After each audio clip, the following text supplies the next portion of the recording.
Hello प्यारे साथियों, welcome to my channel history by S N Yadav. History by S N Yadav में आप सभी का बहुत बहुत स्वागत है। साथियों, एक बार पुनः हमने 13वें प्रैक्टिस सेट श्रृंखला के साथ नागरिक शास्त्र विषय के यूपी टीजीटी पीजीटी 2022 से संबंधित 65 प्रश्नों का क्रमवार श्रृंखला को रखा हुआ है। साथियों, उम्मीद करता हूं कि यह प्रश्न आपके परीक्षा के दृष्टिकोण से बेहद महत्वपूर्ण साबित होंगे। साथियों, अभी तक जिन्होंने हमारे चैनल को सब्सक्राइब नहीं किया है वो कृपया सब्सक्राइब कर लें ताकि हमारे नए आने वाले वीडियो का नोटिफिकेशन आपको मिलता रहे। तो साथियों, इसी के साथ ही हम आज के पहले प्रश्न पर चलते हैं। आज का हमारा पहला प्रश्न है, किसने एक देश के समाजवाद के सिद्धांत का प्रतिपादन किया? किसने एक देश के समाजवाद के सिद्धांत का प्रतिपादन किया? ए है लेनिन, बी है स्टालिन, सी है माओ और डी है खुश्चेव। तो साथियों, इसका राइट आंसर है स्टालिन। यानी स्टालिन ने एक देश के समाजवाद के सिद्धांत का प्रतिपादन किया था। दूसरा नंबर का प्रश्न है, प्रथम राजनीतिक वैज्ञानिक किसको कहा गया? ए है अरस्तु, बी है प्लेटो, सी है हॉब्स और डी है ग्रीन। तो साथियों, इसका राइट आंसर है अरस्तु। यानी अरस्तु को प्रथम राजनीतिक वैज्ञानिक कहा गया है। तीसरा नंबर का प्रश्न है, निगमित राज्य की अवधारणा किसकी है? ए है समाजवाद, बी है गांधीवाद, सी है फांसीवाद और डी है मार्क्सवाद। तो साथियों, इसका राइट आंसर है फांसीवाद। यानी निगमित राज्य की अवधारणा जो है वह फांसीवाद का है। 4 नंबर का प्रश्न है, ऐतिहासिक अधिकारों के सिद्धांत के समर्थक थे? ऐतिहासिक अधिकारों के सिद्धांत के समर्थक थे। ए है ग्रीन, बी है एडमंड बर्क, सी है मिल और डी है लास्की। तो साथियों, इसका राइट आंसर है एडमंड बर्क। यानी एडमंड बर्क जो है वो ऐतिहासिक अधिकारों के सिद्धांत के समर्थक थे। 5वां नंबर का प्रश्न है, निम्न में से कौन प्लेटो की रचना नहीं है? ए है पॉलिटिक्स, बी है रिपब्लिक, सी है लॉज और डी है स्टेट्समैन। तो साथियों, इसका राइट आंसर है पॉलिटिक्स। पॉलिटिक्स साथियों, यह प्लेटो की रचना न होकर यह अरस्तु की रचना है।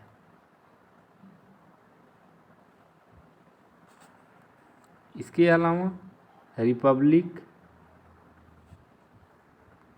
स्टेटमैन और लॉज ये प्लेटो की रचना है।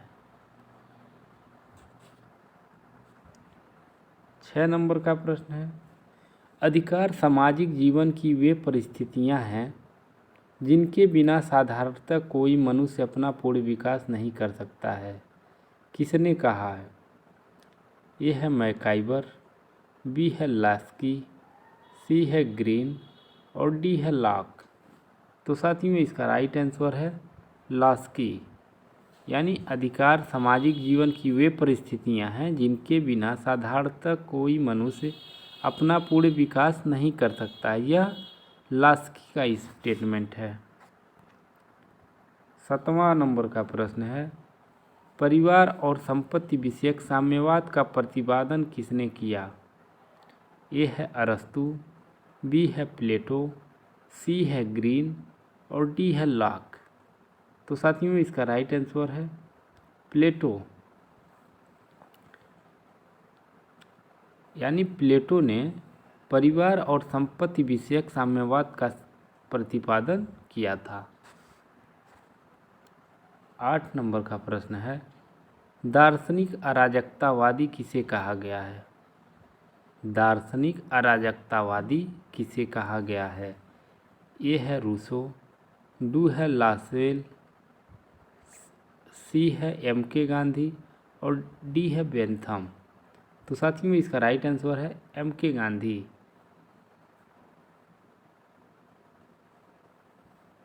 यानी दार्शनिक अराजकतावादी मोहनदास करमचंद गांधी थे।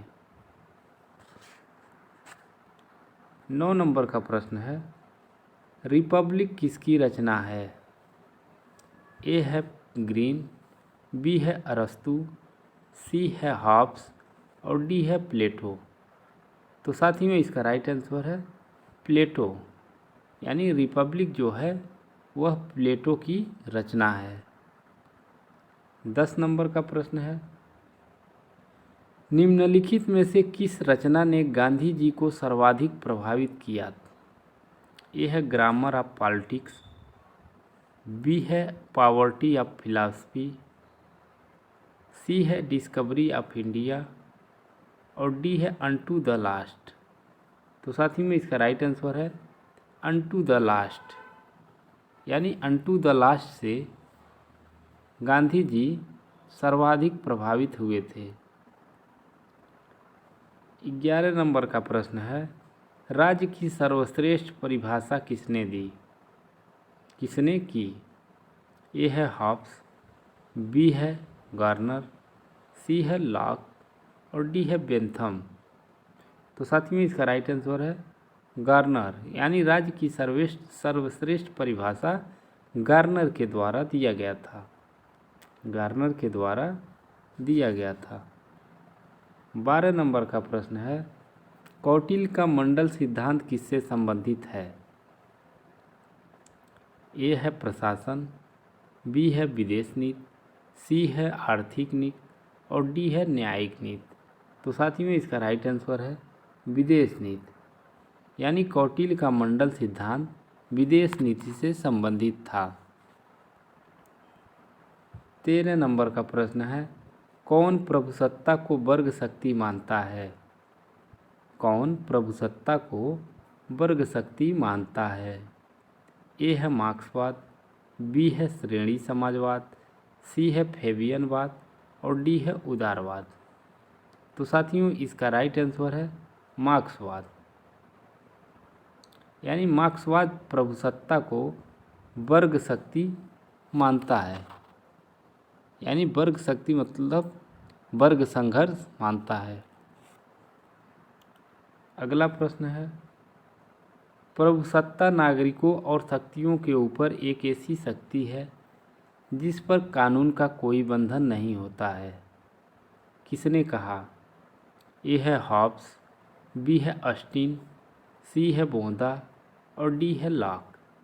तो साथियों इसका राइट आंसर है बोदा। यानी बोदा ने यह कहा था कि प्रभुसत्ता नागरिकों और शक्तियों के ऊपर ऐसी शक्ति है जिस पर कानून का कोई बंधन नहीं होता है। 15 नंबर का प्रश्न है, राज्य की उत्पत्ति के प्रीत प्रधान सिद्धांत का समर्थन कौन करता है? ए है जैक्स, बी है हेनरी मैन, सी है लॉस्की और डी है मॉर्गन। तो साथियों इसका राइट आंसर है हेनरी मैन। यानी राज्य की उत्पत्ति के प्रीति प्रधान सिद्धांत का समर्थन हेनरी मैन करता है। 16 नंबर का प्रश्न है, ऑस्टिन के प्रभुसत्ता सिद्धांत की सबसे कठोर आलोचना किसने की? ए है फिगिस, बी है हॉब्स, सी है मेटलैंड और डी है हेनरी। तो साथियों इसका राइट आंसर है हेनरी मैन। यानी ऑस्टिन के प्रभुसत्ता सिद्धांत की सबसे कठोर आलोचना हेनरी मैन द्वारा किया गया था। 17 नंबर का प्रश्न है, सामाजिक तथा राजनीतिक दो प्रकार की संसद की बात कौन करते हैं? सामाजिक तथा राजनीतिक दो प्रकार की संसद की बात कौन करते हैं? ए है लॉक, बी है रूसो, सी है सिडनी वेब और डी है चार्ल्स फोरियर। तो साथियों इसका राइट आंसर है सिडनी वेब। यानी सामाजिक तथा राजनीतिक दो प्रकार की संसद की बातें सिडनी वेब द्वारा किया गया था। 18 नंबर का प्रश्न है, मातृ प्रधान सिद्धांत के प्रतिपादक कौन थे? ए है जेम्स प्रथम, बी है प्लेटो, सी है एडवर्ड जेक्स और डी है हेनरी मैन। तो साथियों इसका राइट आंसर है एडवर्ड जेक्स। यानी मातृ प्रधान सिद्धांत के प्रतिपादक एडवर्ड जेक्स थे। 19 नंबर का प्रश्न है, किसने कहा था कि राज्य को आर्थिक मामलों में हस्तक्षेप नहीं करना चाहिए? ए है मार्क्स, बी है एडम स्मिथ, सी है लॉक और डी है प्लेटो। तो साथियों इसका राइट आंसर है एडम स्मिथ। यानी एडम स्मिथ ने कहा था कि राज्य को आर्थिक मामलों में हस्तक्षेप नहीं करना चाहिए। साथियों एडम स्मिथ की पुस्तक का नाम wealth of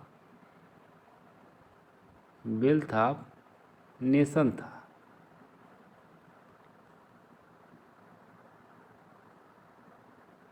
wealth of nation था।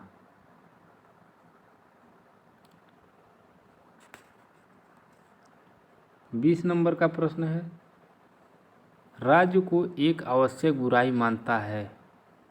ए है सकारात्मक उदारवाद, बी है नकारात्मक उदारवाद, सी है मार्क्सवाद और डी है फेबियनवाद। तो साथियों इसका राइट आंसर है नकारात्मक उदारवाद। यानी नकारात्मक उदारवाद जो है वह राज्य को एक आवश्यक बुराई मानता है। 21 नंबर का प्रश्न है, शिक्षा मानसिक व्याधि को दूर करने का मानसिक उपचार है, किसने कहा? ए है हॉब्स, बी है प्लेटो, सी है अरस्तु और डी है ग्रीन।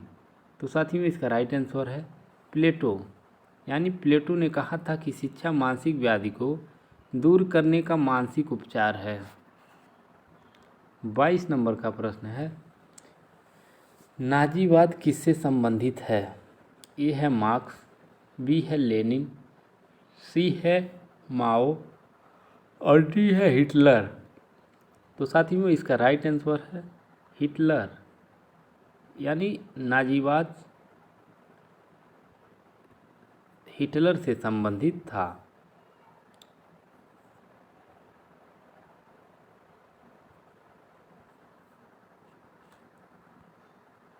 23 नंबर का प्रश्न है, फांसीवाद किससे संबंधित था? ए है हिटलर, बी है लेनिन, सी है मुसोलिन और डी है नेपोलियन। तो साथियों इसका राइट आंसर है मुसोलिनी। यानी फांसीवाद जो है वह मुसोलिनी से संबंधित था।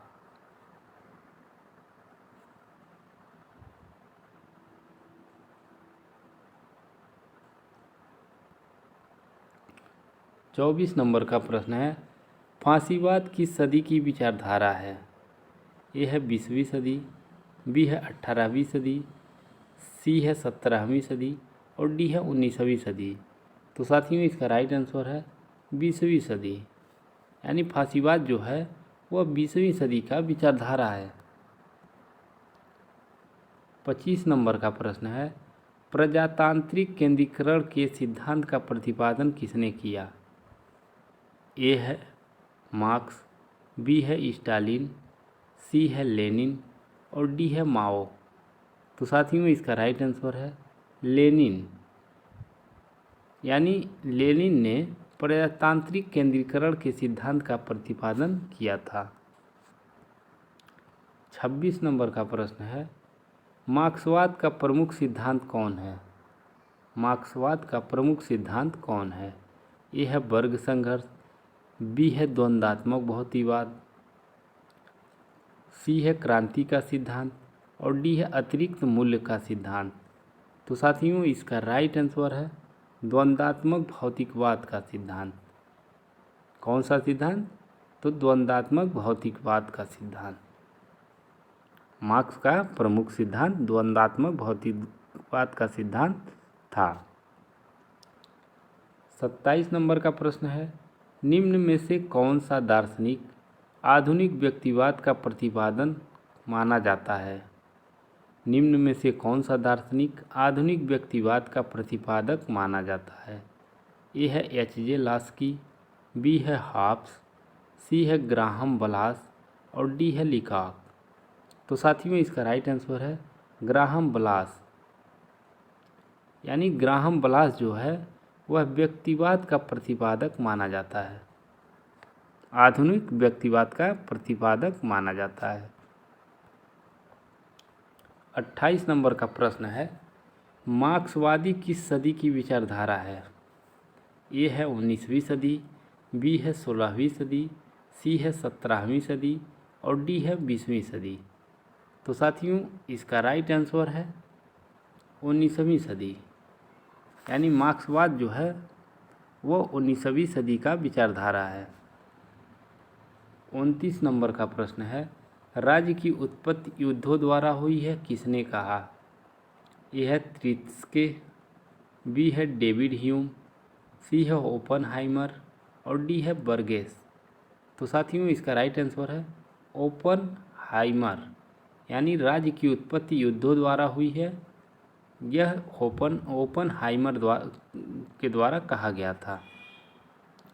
30 नंबर का प्रश्न है, प्राकृतिक अवस्था निरंतर युद्ध की अवस्था है, किसने कहा? ए है रूसो, बी है हॉब्स, सी है लॉक और डी है बेंथम। तो साथियों इसका राइट आंसर है हॉब्स। यानी प्राकृतिक अवस्था निरंतर युद्ध की अवस्था है, यह हॉब्स द्वारा कहा गया था। 31 नंबर का प्रश्न है, मनुष्य स्वतंत्र पैदा हुआ था लेकिन वह सर्वत्र जंजीरों में जकड़ा हुआ है, किसने कहा है? ए है हॉब्स, बी है रूसो, सी है लॉक और डी है बेंथम। तो साथियों इसका राइट आंसर है रूसो। यानी रूसो ने कहा था कि मनुष्य स्वतंत्र पैदा हुआ है लेकिन वह सर्वत्र जंजीरों में जकड़ा हुआ है। 32 नंबर का प्रश्न है, प्रकृति को की ओर लौटो, किसने कहा? ए है प्लेटो, बी है रूसो, सी है हॉब्स और डी है ग्रीन। तो साथियों इसका राइट आंसर है रूसो। यानी रूसो ने कहा था कि प्रकृति की ओर लौटो।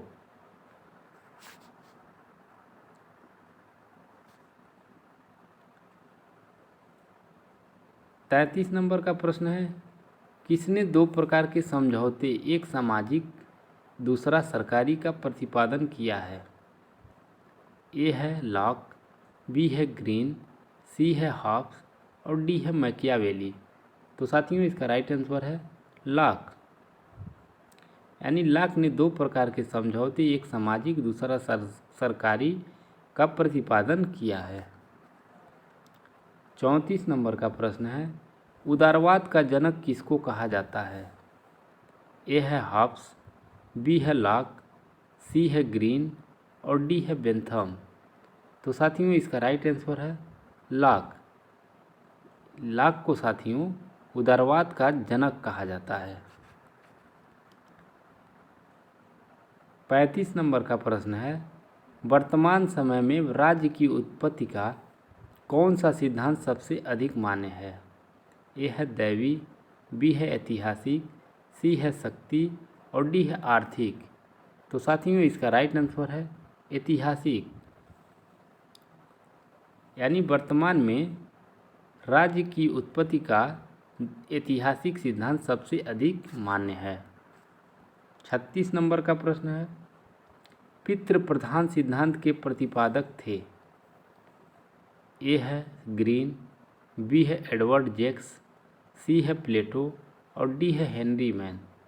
तो साथियों इसका राइट आंसर है हेनरी मैन, यानी हेनरी मैन जो हैं वो पित्त प्रधान सिद्धांत के प्रतिपादक थे। 37 नंबर का प्रश्न है, भारत में सबसे पहले पंचायती राज व्यवस्था किस राज्य में लागू की गई? ए है उत्तर प्रदेश, बी है बिहार, सी है राजस्थान और डी है मध्य प्रदेश। तो साथियों इसका राइट आंसर है राजस्थान, यानी राजस्थान में सबसे पहले पंचायती राज व्यवस्था का सिद्धांत लागू किया गया था। 38 नंबर का प्रश्न है, पंचायती राज व्यवस्था किस सन से लागू की गई? ये है 1955, बी है 1957, सी है 1959 और डी है 1960। तो साथियों इसका राइट आंसर है 1959, यानी पंचायती राज व्यवस्था जो है 1959 से लागू की गई थी। 39 नंबर का प्रश्न है, राज्यसभा का कार्यकाल कितना होता है? ए है 6 वर्ष, बी है यह अस्थायी सदन है, सी है 4 वर्ष और डी है 2 वर्ष। तो साथियों इसका राइट आंसर है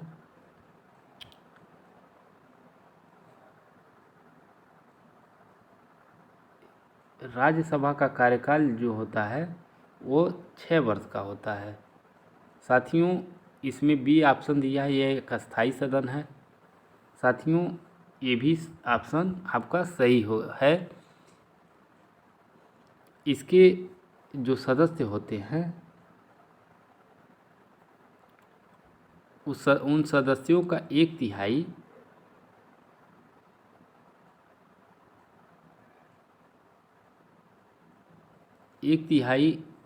अगर रिटायर होते तो उनके जगह नए सदस्य पुनः चुने जाते हैं।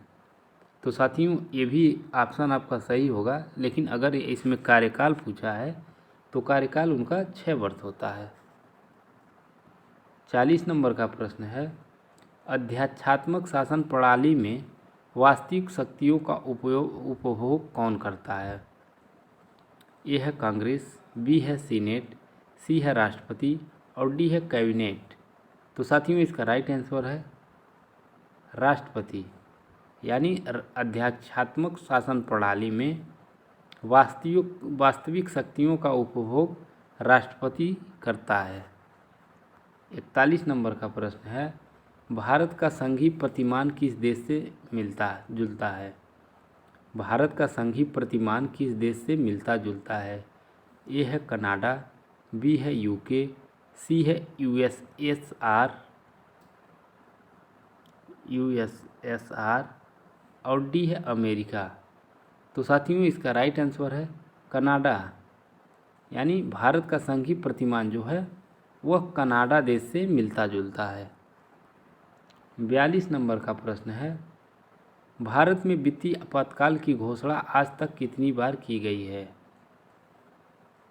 ए है 10 बार, दो है 2 बार, बी है 2 बार, सी है 4 बार और डी है कभी नहीं। तो साथियों इसका राइट आंसर है कभी नहीं, यानी भारत में वित्तीय आपातकाल की घोषणा कभी नहीं की गई है।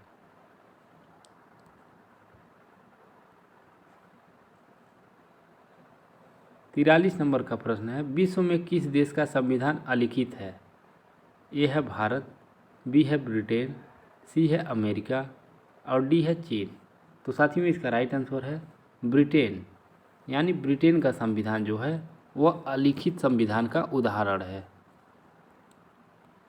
44 नंबर का प्रश्न है, निम्न में से किस देश का संविधान लचीला है? ए है भारत, बी है ब्रिटेन, सी है अमेरिका और डी है रूस। तो साथियों इसका राइट आंसर है ब्रिटेन, यानी ब्रिटेन का संविधान जो है वह लचीला संविधान का उदाहरण है। लचीला से तात्पर्य है कि साथियों जिस संविधान का संशोधन आसानी से हो जाए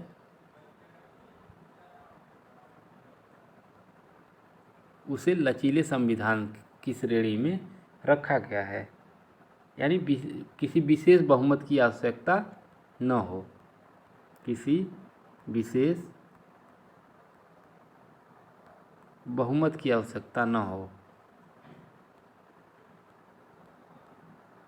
की आवश्यकता न हो।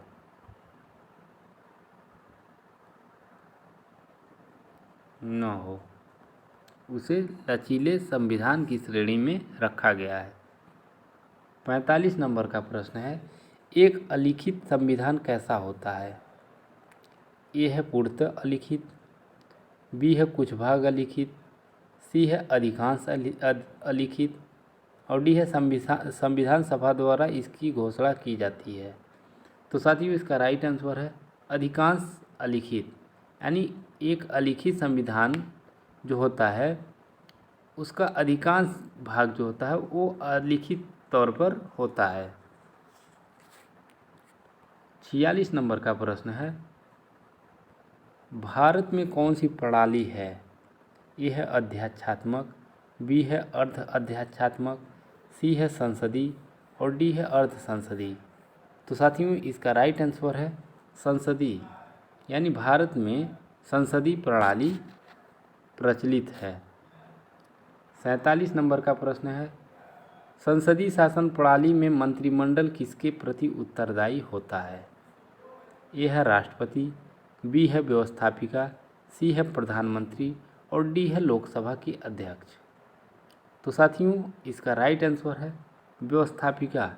यानी संसदीय शासन प्रणाली में मंत्रिमंडल जो होता है वह सामूहिक रूप से व्यवस्थापिका के प्रति उत्तरदायी होता है। 48 नंबर का प्रश्न है, संसदीय शासन प्रणाली में मंत्रिमंडल की बैठक की अध्यक्षता कौन करता है? ए है प्रधानमंत्री, बी है उपराष्ट्रपति, सी है राष्ट्रपति और डी है लोकसभा का अध्यक्ष। तो साथियों इसका राइट आंसर है प्रधानमंत्री। यानी संसदीय शासन प्रणाली में मंत्रिमंडल की बैठक की अध्यक्षता जो है वह प्रधानमंत्री द्वारा किया जाता है। 49 नंबर का प्रश्न है, संसदीय शासन सबसे पहले कहाँ विकसित हुआ? ए है अमेरिका, बी है रूस, सी है चीन और डी है ब्रिटेन। तो साथियों इसका राइट आंसर है ब्रिटेन। यानी संसदीय शासन सबसे पहले ब्रिटेन में विकसित हुआ था।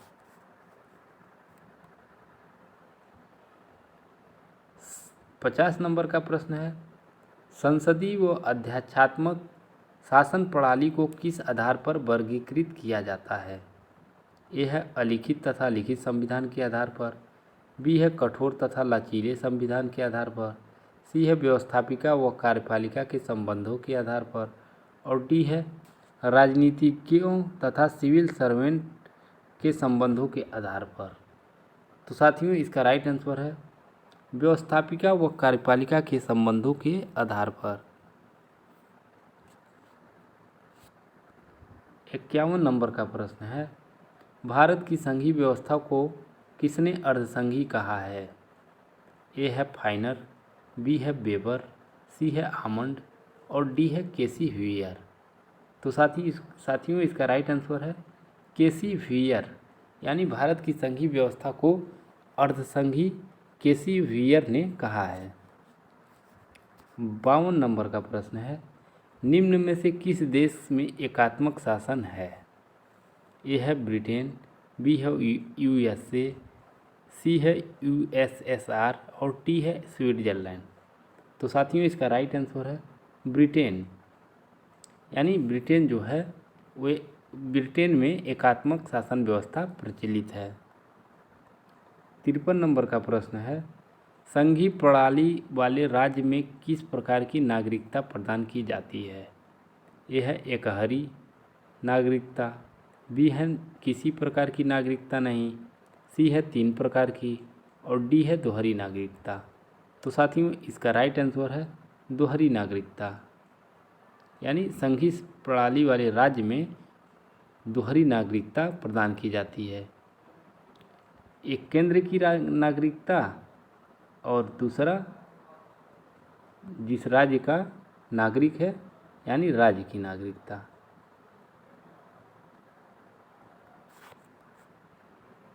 54 नंबर का प्रश्न है, निम्न में से किस प्रकार की सरकार विश्व राज्य के नमूने के रूप में प्रस्तुत की जा सकती है।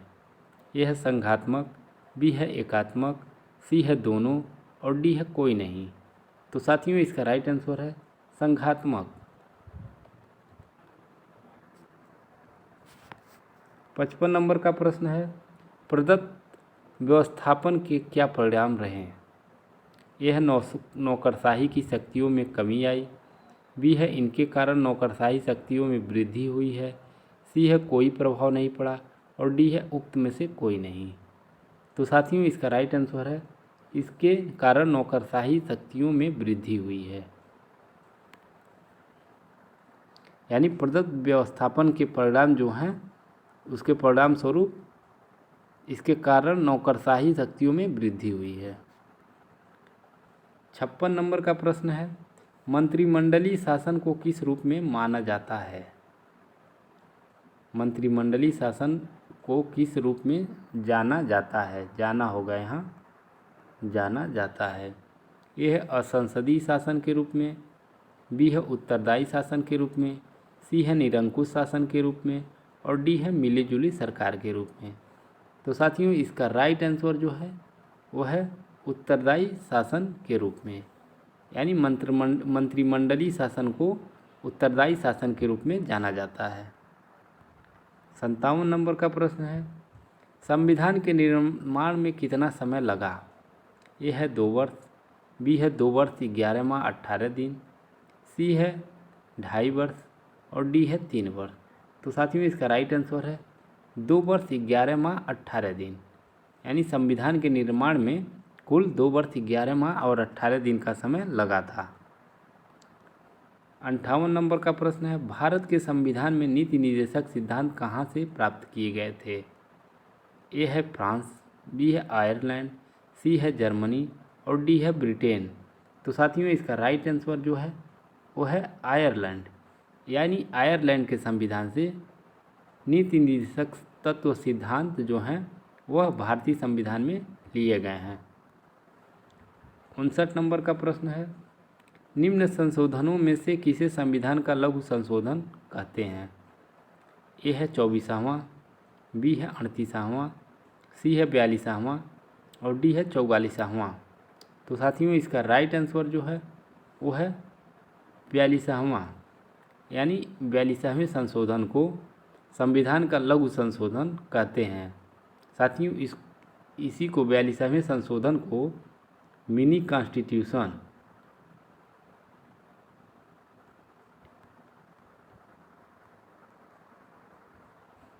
कॉन्स्टिट्यूशन का दर्जा प्राप्त है। 60 नंबर का प्रश्न है, आपातकालीन प्रावधान किस देश से लिए गए हैं? ए है जर्मनी, बी है यूएसएसआर, सी है यूएसए और डी है यूके। तो साथियों इसका राइट आंसर है जर्मनी। यानी आपातकालीन प्रावधान जो हैं वह जर्मनी से लिए गए हैं। 61 नंबर का प्रश्न है, सामाजिक व शैक्षिक रूप से पिछड़े वर्गों के लिए आरक्षण की व्यवस्था अनुच्छेद में है? ए है अनुच्छेद 16(4) में, बी है अनुच्छेद 17(4) में, सी है अनुच्छेद 18(4) में और डी है अनुच्छेद 19(4) में। तो साथियों इसका राइट आंसर है अनुच्छेद 16(4) में। यानी सामाजिक व शैक्षिक रूप से पिछड़े वर्गों के लिए आरक्षण का जो प्रावधान किया गया है वो अनुच्छेद 16(4) में किया गया है। अनुच्छेद 16(4) में किया गया है।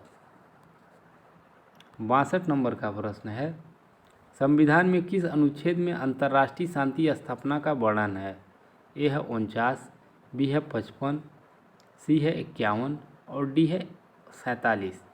तो साथियों इसका राइट आंसर है 51। यानी अनुच्छेद 51 में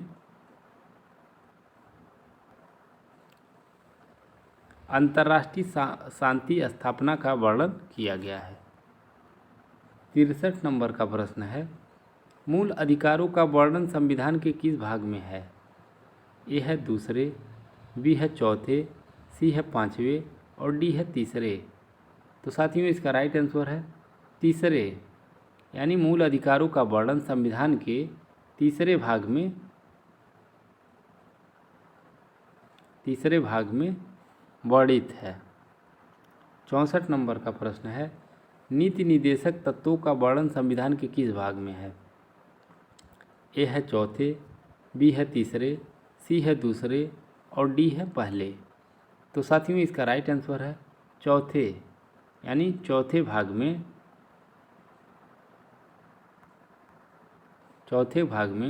नीति निर्देशक तत्वों का वर्णन संविधान में किया गया है।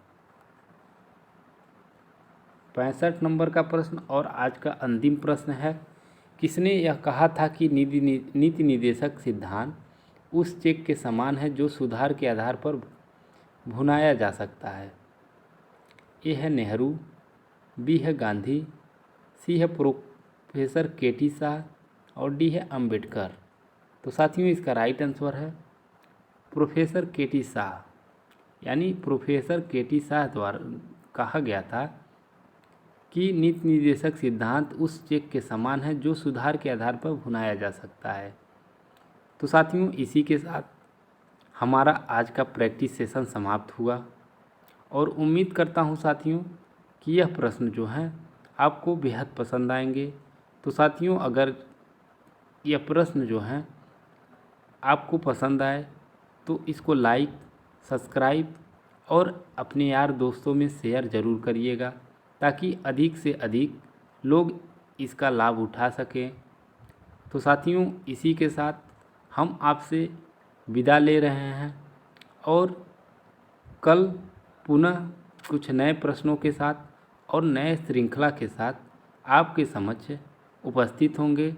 तब तक के लिए जय हिंद, जय भारत, वंदे मातरम।